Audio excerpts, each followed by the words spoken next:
So if you look at, oh god, this has so much cat hair on it. Oh my god. Cat hair. The bane of my existence.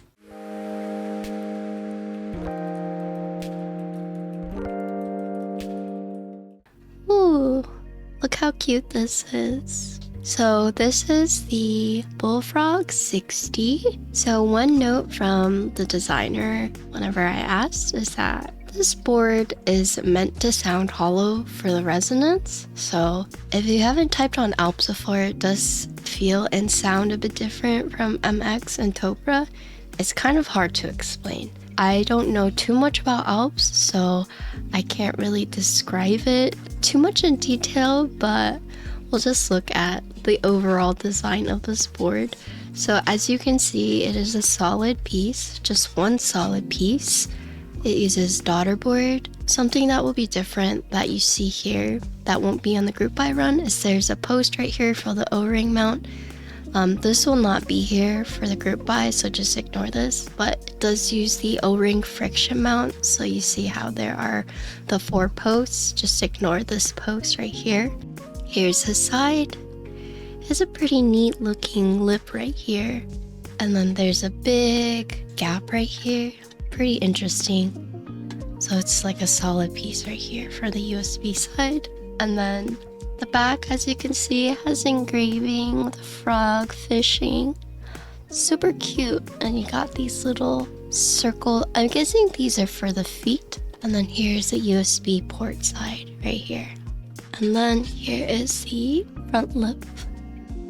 The difference with Alps is that the pins on Alps are actually thicker than MX. And then the other thing is that it doesn't have other legs. So you see it's just secured in by 2 pins. So there's no like additional legs to help keep it in place.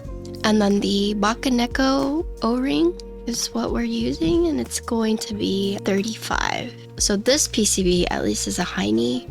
So you know, like sometimes whenever you're soldering, you're like, what are all these like extra pinholes? And then people will tell you, oh, it's for Alps compatibility. So it's different from MX because it doesn't go diagonal, because normally you have one right here and then one down here, right? So it is slightly staggered, but it's not as staggered as regular MX. So this is the difference between an Alps and an MX. So you can see this is a 5 pin. So that's the 2 plastic and the 1 big, and then the 2 switch legs. And then the stabilizers also work a bit differently on Alps. So I have 2 plates right here. They are both palm. So on the plate, you see that there are these little tabs that have been inserted in. So you insert these tabs and then you put the wire in right there. And then you see this. This typically is for a pole. I was looking at the space bar and this one has been removed. So here's like what the keycaps look like. So this is where the wire would go in, and then you would have a pole right here, which corresponds with this part, but it has been removed. But in terms of like assembling, it looks like it's the same, but I guess we'll see. I watched a few videos from like years ago, but I don't know if it has changed. Yeah, so some details about this board. A note from the designer is that this is supposed to sound hollow. It looks like there's 2 different colors. There's multi-supported layouts, but it does use JST daughter board. This is the pink PC prototype that I'm building. So initially, the person who asked me if I wanted to build this was Bear Cables, who I think will be the vendor running for it. But target pricing that they're thinking for the case, palm plate, PCB, and O-ring, below 300 plus shipping. The pink is painted PC, not dyed. Timeline estimate is 6 to 8 weeks after vendors are selected. Okay, cool. I actually fell asleep until like 6 p.m. So I woke up this morning to respond to your message, and then I fell back asleep. So I slept for a very long time. Hello, Kim. Oh, whoa, yeah. I felt bad because Meat messaged me and then Herdy messaged me and a lot of people messaged me and I was like, I'm so sorry, I just woke up. I promise I'm not DJing on purpose. I'm sick and I'm trying to rest up.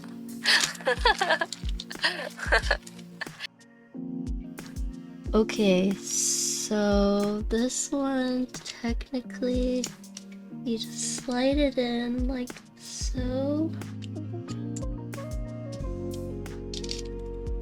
Oh, I did it! Wait, that was so easy. Hold on, I was freaking out for no reason. Slide it in like so. And then put it down. Oh! Wow! Wow! So for this space bar, so essentially you just ploop this in. It has been plooped in, and then you yeah, I did it. Nice.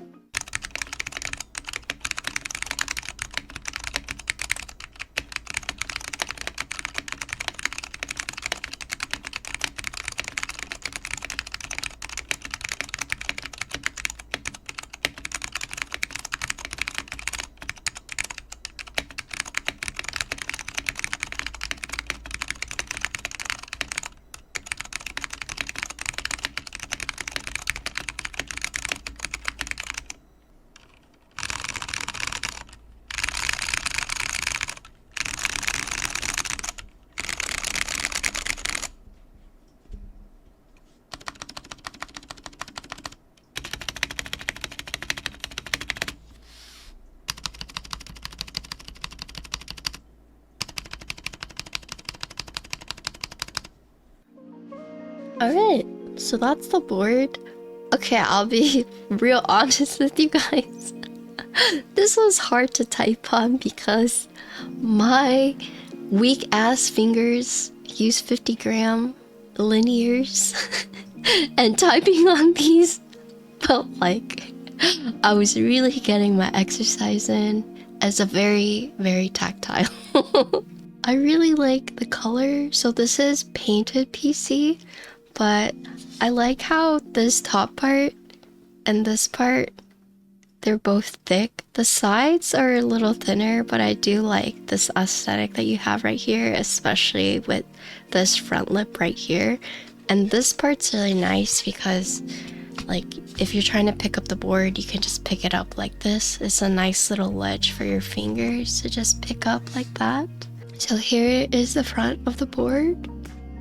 Here is the side. As you can see, this is what I was talking about earlier about being able to just lift it up. You do have this front lip right here. Here's my favorite part of the board, but look how cute that is. I love it. But here you can see it does have the USB port in the center, and then you have a front lip right here. It does use O-ring friction mount. And the neat thing about this as well, it's an Alps board. It will be compatible with other like 60% O-ring plates, so you can technically also build this MX. Yeah, so the Keycaps page with all the information is going to be on there. As my first Alps build, my impressions are that these stabilizers were a lot easier to assemble, and disassemble. But in terms of tuning, I have no clue how to tune these properly, so that's something I will have to research. This is a loud board, I will be honest with you guys. If you're looking for a quiet board, this is loud. The thing is that this is very satisfying to listen to. Like, it actually sounds like the old school keyboards when you watch a movie back in the day and people are like typing on their keyboards. Like it actually sounds like that, right? It sounds like an old school keyboard.